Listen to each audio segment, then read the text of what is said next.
करेंगे। रामायण में ये नहीं कहा दर्शन करो दर्शन करो। भगवान राम के द्वारा ये निश्चित किया कहाया कहलाया गया है मम दर्शन फल परम अनुपा। अनुपम, उसकी कोई उपमा नहीं है, परम, जिससे बढ़कर के कोई श्रेष्ठ नहीं है।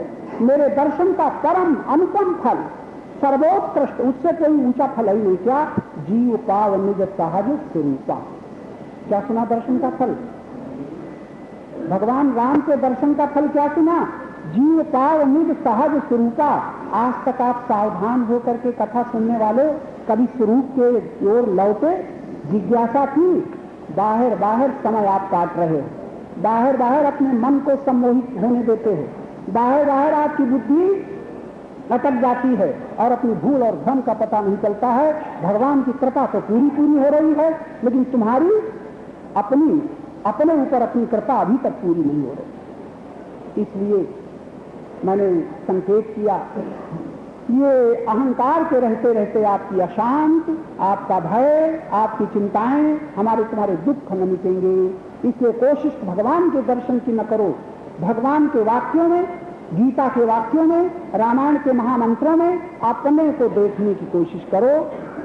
आंख बंद करके तुम अपनी आदत के अनुसार भगवान राम का भी ध्यान कर लेना, मैं मना नहीं करता हूँ। कृष्ण का भी ध्यान कर लेना, मैं मना नहीं करता हूँ। लेकिन सबके बाद ध्यान करने वाले अपना भी ध्यान करके देख लेना, मैं ध्यान करने वाला कौन हूँ, कहाँ हूँ, क्या रंग है, क्या रूप है, क्या जाति है।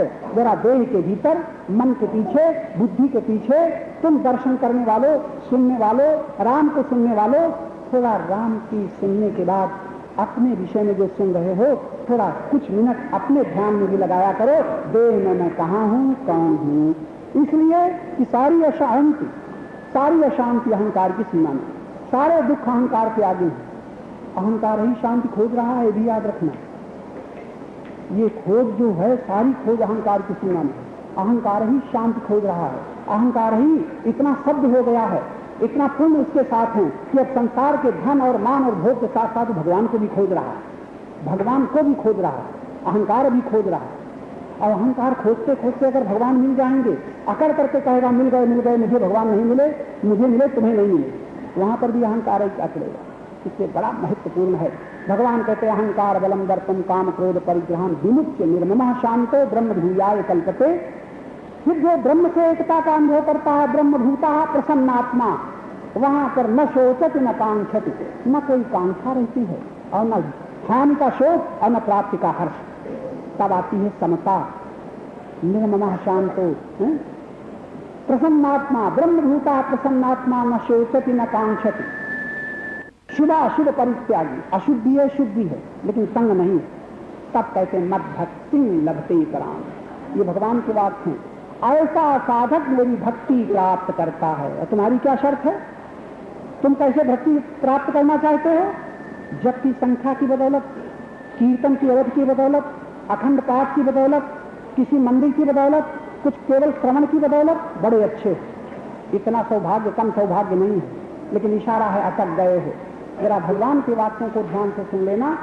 चल पड़े हो तो रुक न जाना, ठहर न जाना, और थोड़ा कोशिश करके प्रयत्न करना ताकि आप जहां होना है वहां आप हो जाएं, जो देखना है उसे आप देखने लग जाएं। बस इतनी कोशिश करना।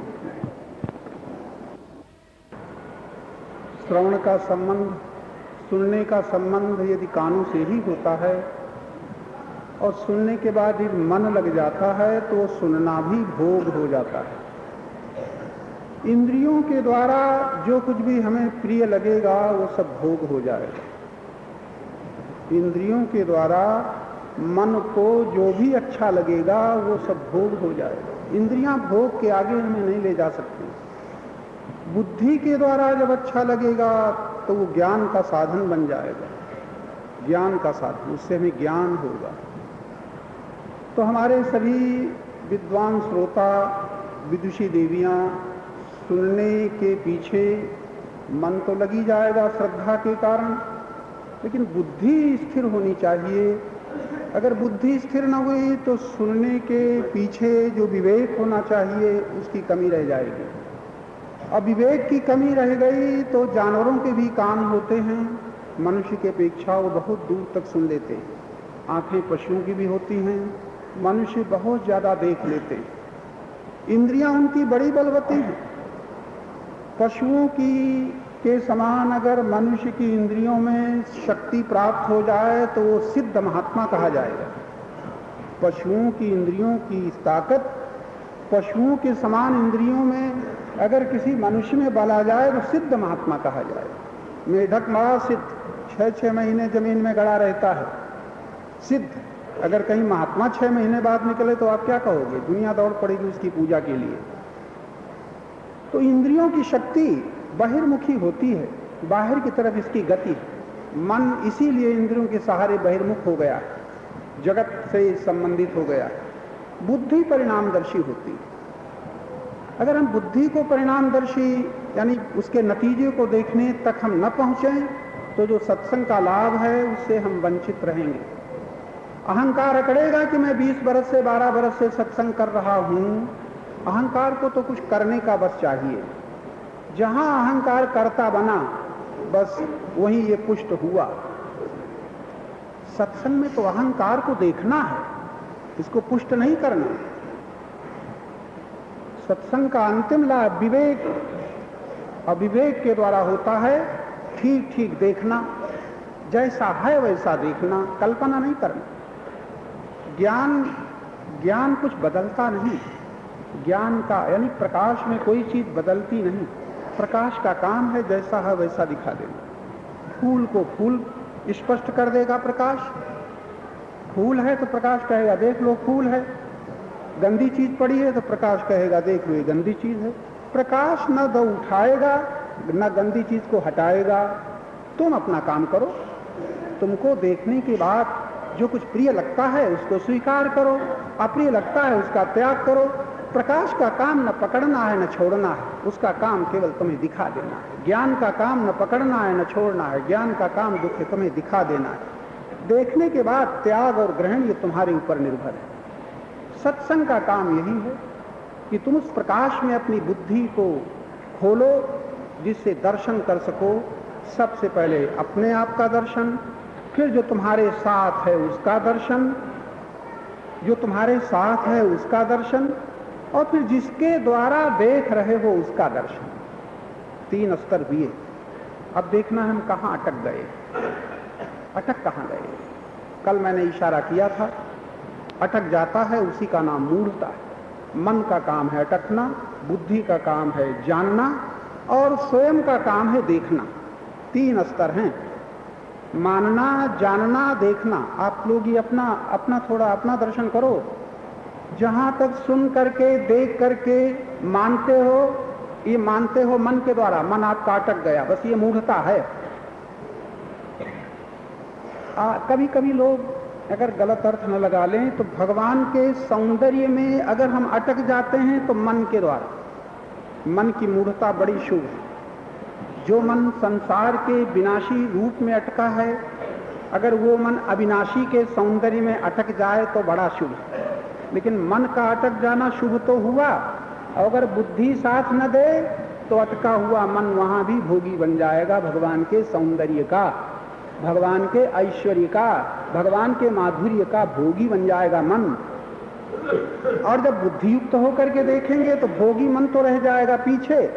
फिर हमें जानकारी हो जाएगी भगवान के सौंदर्य, ऐश्वर्य, माधुर्य को देख करके हम जानेंगे कि परमात्मा क्या है। अटका हुआ मन कहेगा यह परमात्मा है, और अटके हुए मन के बाद जब बुद्धि देखेगी तो बुद्धि कहेगी यह परमात्मा नहीं, फिर तो सर्व परमात्मा है, सर्वमय परमात्मा है। कितना अंतर हो गया। एक देश में जो मन ने अटकाया था वो मन एक देश से हटा करके सर्वदेशी देश में उसकी अभिव्यक्ति करा रहा है, उसको प्रकट कर रहा है। संत तुलसीदास जी का मन पहले राम रूप में अटकता है, सौंदर्य निधान भगवान राम के रूप में मन अटक जाता है।